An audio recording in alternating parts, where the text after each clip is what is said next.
Hi, I'm Cassandra Fletcher-Dunham, and this is the Eco-Informed Approach to Mental Health Care, a podcast for mental health professionals navigating the complexities of private practice in a climate-affected, socially unequal, ever-changing world. This space is about conversations with clinicians, especially those in private practice, who are working within the field of climate change. Sharing knowledge and insights across disciplines is valuable in finding evidence-informed, accessible knowledge to support people affected by natural disasters. Such diversity of knowledge and insights fosters connection within our professional community, so we can develop approaches from lived experience, connected to theory, and flexible enough to meet the realities of our changing world. Emma Sternberg is one such practitioner from a different discipline to mine. Emma is a holistic health practitioner in private practice. Emma started private practice from age 21 and has been there for 20 years. 20 years in private practice is not only inspirational, but demonstrates the value of sharing knowledge to inform our own practice. Emma's approach to practice is to come from a place of curiosity, actively listening to her clients and hearing their story to find connection between their physical, emotional, and psychological presentations. An obvious element of a source of information. But Emma takes this one step further by highlighting the role of storytelling to identify underlying patterns in health rather than assessing dysfunction. Storytelling is Emma's tool for promoting connection and therefore mental, physical, psychological, and social well-being. And as we enter into this conversation, I'd like to let you know that this podcast is recorded on Worimi country. I pay my respects to elders past, present, and emerging, and acknowledge that sovereignty was never ceded. This is, and always will be, Aboriginal land. Emma Sternberg, I am so glad you are here. Thank you. Can you tell us why you chose to study kinesiology and what led you to do the work that you do? I chose to do kinesiology in high school. Why high school? I was looking at a career choice and really wanted to do psychology, loved psychology, but couldn't get past the want to do body work. I loved having my hands on people. I just loved the comfort that I could provide with body work. And at the time, as I was looking at it, felt very divided. I had to choose one or the other, psychology or bodywork. And I was searching, trying to figure it out. And my brother had facial tics at the time. And he went the medical route and was told that there's medication or that's it. And he had these really severe facial tics for a long time throughout teenagehood. And Mum and Dad decided to take him to a travelling kinesiologist. A travelling kinesiologist. They are such things as a travelling kinesiologist. Well, yeah, someone who went from town to practice. That is so cool. Yeah, it was really cool. And, they're kind of wild that way because my parents are very traditional. But then when it comes to health, they're very open at the same time. And so he went to this travelling kinesiologist and his facial tics went away within one session. Oh my God. It was mind-blowing. And I said to Carl, what did this guy do? And he said he spoke a bit and did some Chinese stuff. And I was hooked because I was looking at acupuncture or massage or psychology. So for me, it was combine the two. And I went to an open day in Year 12 to this private college in Sydney because I grew up in the country. So it was a 7-hour drive to Sydney. God. But this is kind of what we did. We all left high school and expanded out. And I was very studious in high school. I loved studying. So I was just excited to go and study something somewhere and found myself in this open day in this private college in Hornsby and fell in love with kinesiology. So I was 17 when I graduated high school. So I got my parents to sign a permission slip, set me up in a unit, and away I went off to Sydney on my own just to study this thing. And then spend the next few years going, oh, this is too woo-woo. This is too much. This is not what I signed up for. But at the same time, it was just such a beautiful way to look at humans and health. Just looking at what are the patterns underneath everything. For me, that just suited my mind. What are the patterns? It wasn't so much about the dysfunction. It was about the patterns that we display. and whether the patterns then are in balance or out of balance. And that's how we approach health as holistic practitioners. So you're either in balance or you're out. There's not a dysfunction there. And it wasn't until I got into my health science degree, like after, so you do kinesiology first, and then actually they've removed that now. You can no longer do a health science degree on top of it. But I was lucky enough to get in through there. And I did a health science degree as well to finish off to make it a full-rounded degree. And when I started doing Western health, it made no sense to me. It really just made no sense. You know, I remember having this conversation with my lecturer we were talking about the etiology of a migraine. And she was talking about how, you know, the blood vessels expand and that's what causes a migraine. And of course, the way that I had learned for the previous 3 years was, well, what caused the blood vessels to dilate? And she gave me this blank look and she couldn't answer. And then I started a psych degree a bit later on in my career and kind of found the same thing. I have a psychologist. I think it's a brilliant modality, but I found, you know, studying it was a similar sort of thing. Like I was always left with that question of what's underneath this? Yeah. What's underneath this? And so, you know, when I graduated, I was like 21. So I started my private practice from there. And so for the past 20 years, thousands of humans through my door, my question has been, what's underneath? And that just becomes my way of looking at health and humans. And so that's, I guess, that's where I've done. I really like how you're saying what's underneath, what's the holistic approach. And that leads me to ask you about your experience of being a private practitioner during natural disasters. Because there's those similarities. When we talk about environmental issues, what caused the natural disasters anyway? And we talk about climate change. So to me, I can see the similarities about what's underneath the migraine to what's underneath the cause of natural disasters and how do we as practitioners then help people through that? So one of the main reasons for wanting to do these podcasts was to explore where private practitioners find relevant information, knowledge and resources to support people impacted by natural disasters. So take your mind back to COVID, the bushfires and the floods that our community suffered since 2019. And as a therapist in private practice, how did you navigate these times? Who, what and where did you find information that informed how you worked with people who either directly or indirectly suffered extreme weather events, and also COVID thrown in there as well? People tend to dismiss the impact. Yeah, that's it. It's that cumulative trauma. Yeah, absolutely. I know everybody's going through it, or I'm not as bad as the person, you know, who lost their house or has lost their farm or their life, or so we diminish our own experience. I think it comes back to always looking backwards for me. I describe what we do as like a detective work. It's like whatever is going on, not just mentally, emotionally, but physically as well. It's like we put it all up on a board and see what's connecting and how it's connected and where it's flowed from. How did you know to do that? I think it's innate in the way that we're taught. And I think I was really lucky in that my brain was still developing when I learnt this. And when I studied this, you know, I was in my late teens, early 20s. And so the way that my brain processes information was very much molded around looking at health in that way. I think it's a lot of listening without having to categorize. Anything. I always nerded out on the nervous system. I used to read like all these, you know, brain books on the train studying and stuff. And that was the way I coped with how woo-woo my industry was like collect all the neurology information that I could and then apply it within. I listen to humans. That's it. I listen to them.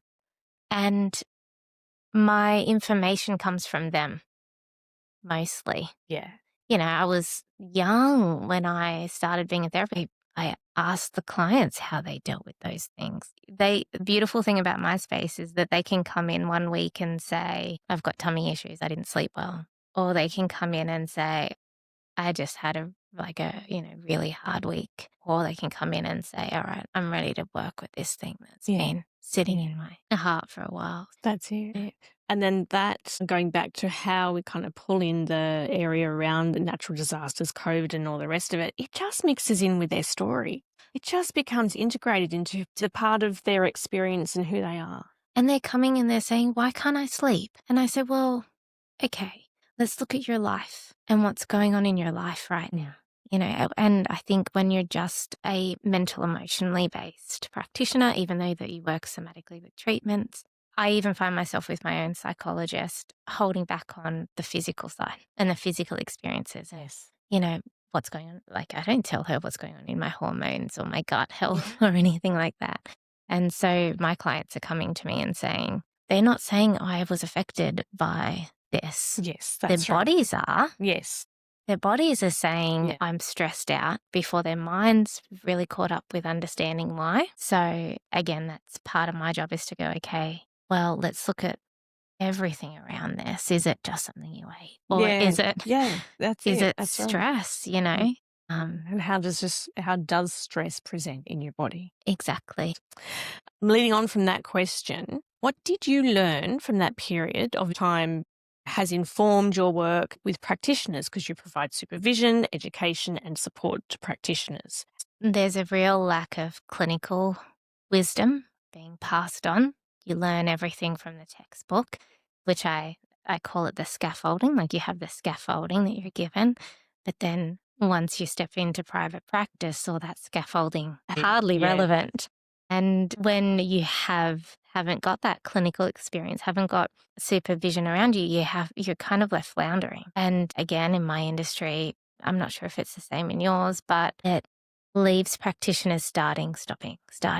Yes. Because someone will come through the door that's challenging or doesn't fit the framework or doesn't fit the scaffolding, and they're lost and they don't know what to do with it. And then that affects their confidence, and then that affects their want to be in clinic, and it becomes just too hard. And I guess over a decade of seeing all these beautiful practitioners come and go in the industry, I started looking at, well, why? Why is that happening? And having then different clients in more of an allied health field as well, I started really noticing that in every other industry, there is some sort of what I call the apprenticeship. So there's that supervision and guidance, and you get to build clinical wisdom by saying, okay, this is happening. Can I get your feedback on that? We need feedback. We need that support system to come back to.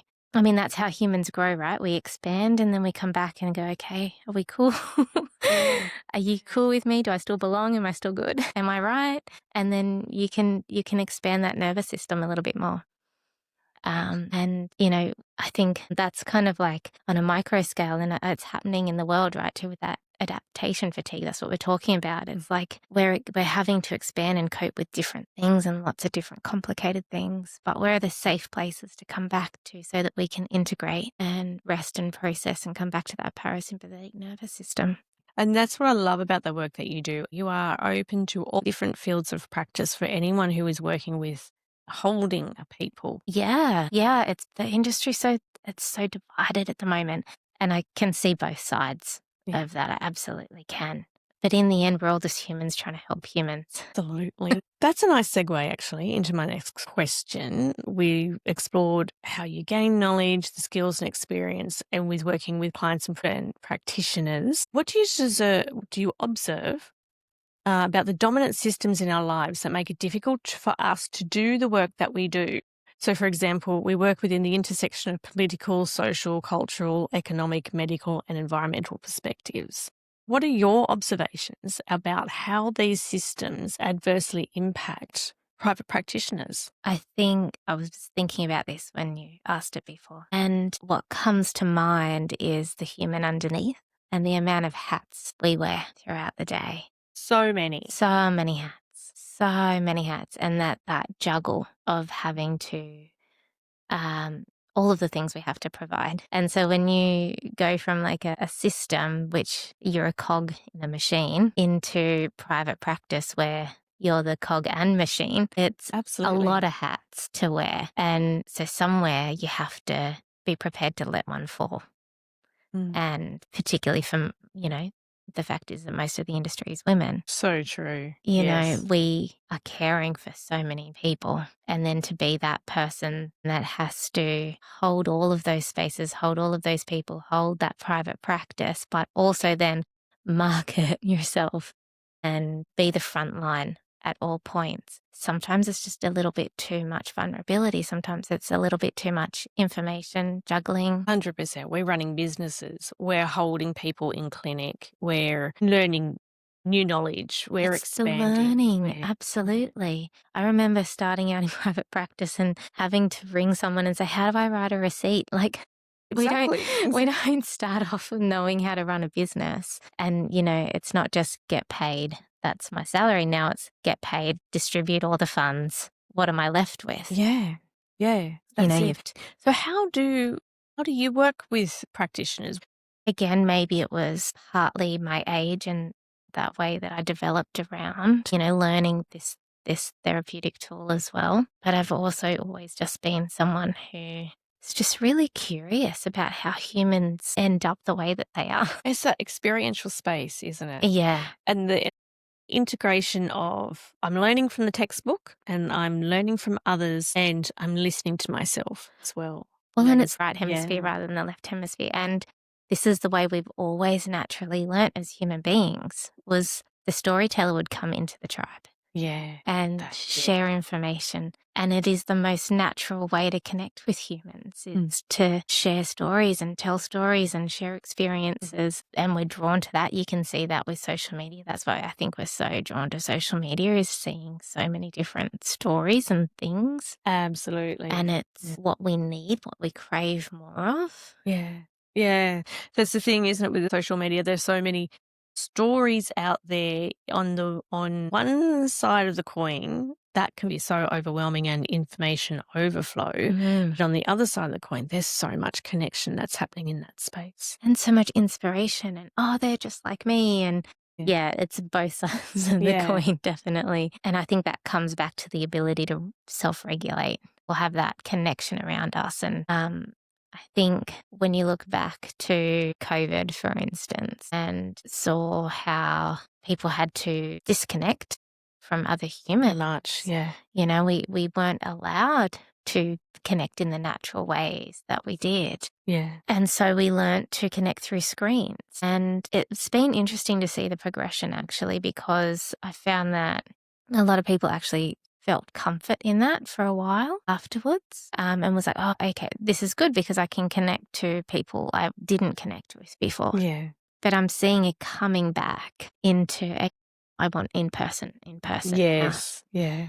I want face to face. And I always liken it to, in clinic, I always talk about, when we were growing up, we'd jump on the phone and sit in the pantry and talk for hours and that hours. was still stuck on the wall for me. Exactly. So you'd have to sit and talk and process. And again, it is such a natural way that we process information and heal and express and learn expression. I think that's why podcasts have taken off, and, stories of books, stories, everything. It's always been the way that we've, from the Brothers Grimm all the way through, we have always used stories to learn. And I think that's sometimes where we get caught up in practice. And I'm often saying this to my students as well, is that,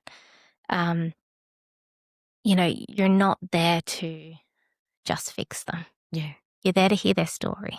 And when I teach my trauma course, I very much teach the first comes understanding and then comes emotional release. Once you have understanding, it's like you've created a safe place and a framework around the person, and therefore they are able to then emotionally release. While there's no understanding or context of what's happened, you haven't engaged the prefrontal cortex, you haven't engaged the cortex, you're still stuck in the midbrain limbic system, and therefore the body's going to hold that tension. The body's going to react to everything. Once you start engaging that cerebral cortex and find that understanding and hear the story, because not only is it just the speech, they're hearing it and feeding it back to themselves. And so they're gaining aha moments and context and understanding. And so when they feel the emotion, it's actually distant. They're not in the emotion anymore. They feel it and they can witness it a lot easier. Yeah.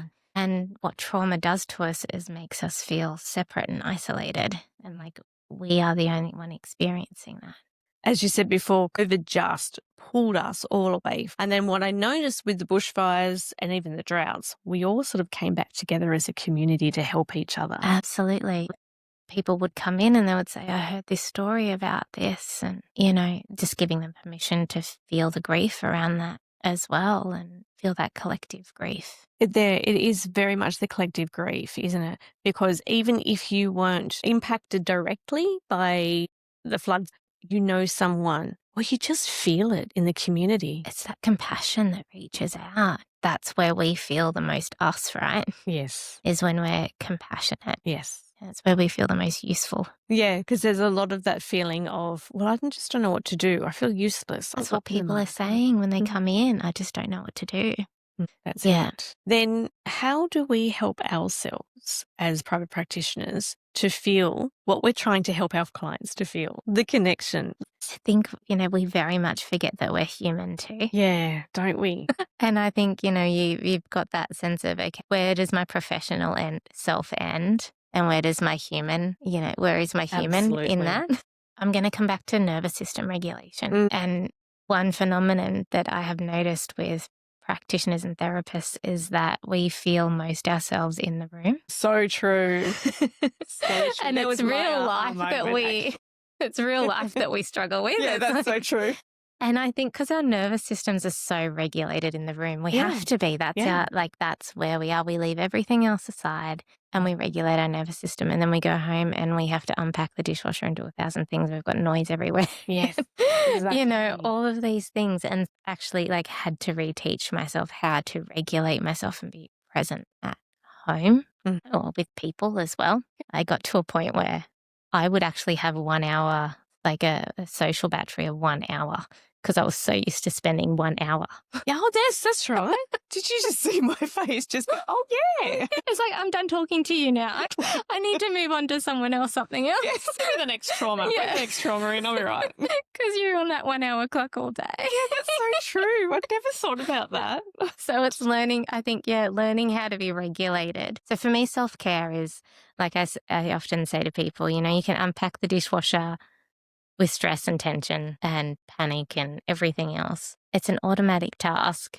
So you can actually do it with joy and creativity and dream while you do it. You don't have to be in a state of tension while you do it. And so for me, that's self-care. For me, that provides spaciousness. Yeah. I'm a mum of 3 boys, got a toddler and a business and exactly a gazillion other things happening. So actually spending time for self-care, even if I have a bath, it's not, I'm on the clock. They're knocking at the door. That's it. It's my hour. Come on. An hour. Geez, that would be nice. I just spent 3 months in a caravan and I got half an hour in total to myself in 3 months. But I think I was practicing that. Okay, be present. Be present. And that's what we do in clinic. We're present. We really don't have that hour or that half hour or that 15 minutes even just to be able to be mindful and go and look at the pretty sky or whatever else. It's a lot of pressure. Yeah, that's it. It's like you've got to drink your 8 glasses and then you've got to make sure you've got so much protein and don't forget to look at the pretty sky. So we do have to really integrate that into the things that we do. I've just stepped out of the Pilates. I've just done Pilates. And I've got my legs in ropes and flicking up and down and doing all this stuff, I can still find mindfulness in that because I can feel my body moving and stretching and relaxing and sometimes not so relaxing, but I can still find moments of mindfulness. And for me, safety isn't just calm, it's joy. Yes. And so... And playfulness. And, there's a lightness to it and then that gives energy. Yeah, 100%. And what we deal with every day is so heavy, I think. I started practicing listening to stand-up comedy on the way from work. That's a good idea. Just because I needed to break out of being so serious all day. Yeah. And I needed to just lighten it up a little bit. That's right. Exactly. Yeah, I think again, that sharing spaces is really important. Can you tell our listeners, what do you offer? What have you got? I've kind of got something for everybody. You do actually, don't you? I really just love helping practitioners because I have this genuine belief that we have healthy, grounded, safe practitioners and therapists. Thank you for offering that to private practitioners across the board, not just for kinesiology. No. This is overall, and I've called it the apprenticeship because it's the learning space. It's not like you're not the expert. Yeah. You get to be the human who is learning. And, I think, there's just that, again, it's not a given that we have emotional support. It's not a given that we are allowed to be human as well as therapists. Yeah. And we're allowed to be learning at the same time as expert. The dichotomies aren't allowed to exist together. It's a really odd thing because we give everyone else permission to have those things. But there is actually no spaces for us to go to. And I think if we create it and make that normalized. That's it. And that's what part of the reason why I wanted to do this podcast, because we don't know where to go. No. And how do you learn about where things are and what's available? It's podcasts. Yeah. And it's stories. Yeah. And that, how many people I was listening to this podcast the other day. That's it. And it's like this awareness starts to build around these things are available. To answer your question, I have the apprenticeship, which is a membership. So I have weekly supervision hours with that, but then also like monthly workbooks and case studies as well. So I kind of approach you as a human as well as clinical knowledge and wisdom passed on, and clinical wisdom bites as far as like, well, what do you do? How do you read book past the third session? And, what do you do if someone just disappears off the books? And all of these little questions that come up in clinic where when you're not able to just go out into the kitchen and talk to your supervisor or manager or whatever and say, hey, what do you do there? And then there's that, because you feel alone, you feel shame. And so I'm trying to eliminate the shame and the tension out of the industry, because if we can have all of our therapists and practitioners feel really grounded and supported and like they don't have to be perfect human beings as well all the time, and get rid of the guilt and get rid of the shame and all of the things that traumatize us, and say, hey, we're all human, we're all in this together. And you're not alone with that client. Like we've got you. We work as a team, not in terms of necessarily advocacy, but as in like, that's a tough one. Yeah. It's a tough one. That's it. And even just that moment of, I'm here, I'm with you. Like, I know that we've done that with people in the past, and it's just been a sense of, okay, like I can let that one go a little bit more emotionally. So so I'm trying to normalize. And even so I've got a trauma course. It's called Life After Trauma. And it's the holistic approach to trauma. So what is actually the human journey of healing from an emotional, spiritual, not just like what happens when we have trauma and how does that cause dysfunction. It's life is traumatic. Yes. And let's look at all again, going back to the systems that we spoke about before. What systems are impacting that? Exactly. Yeah. How did you get there? What's the backstory? Just started trying to piece together things in my mind. And I saw that in my industry in particular, again, there's a lack of training and regulation in my industry. And it's become worse over the years. It used to be a lot better, but, and I can understand where all of the rules and regulations have come into place for holistic therapy, because there is people who call themselves a kinesiologist. So I've done 5 years of study, but they've done 2 weekends. So it's a bit the same. Yeah, anyone can call themselves a social worker, and I've done 10 years of studies. Like, I know. Exactly. Is there anything else that you want to add before we finish? I think when we look on that sense of what we were talking about, the adaptation fatigue, I think we've experienced that as practitioners a lot too, and therapists too, because we've had to adapt from working in person to online. And then, we're having to adapt to the life and world crises and community crises at the same time as we are holding space for other people, and our kids' lives are changing, and our partners' lives are changing, and our friendship groups are changing, and the world has changed so much. And even like if you end up scrolling on social media, even that emotional rebound that you get absolutely scrolling, like that constant feeling of, oh, I'm happy now. Now I'm angry about something now. Yes. And now I'm interested in something. And like, it's that constant it's like you're constantly shifting and adapting. to new things, Yeah. which is a sympathetic state. And so just that ability to recognize, okay, we just need that exhale. And And how the do we actually parasympathetic, get and that how do we actually... parasympathetic nervous system to kick in? Exactly. Okay, we're going to finish. Yay. Thank you so, so much. Okay. Thanks so much for joining me for this episode of the Eco-Informed Approach to Mental Health.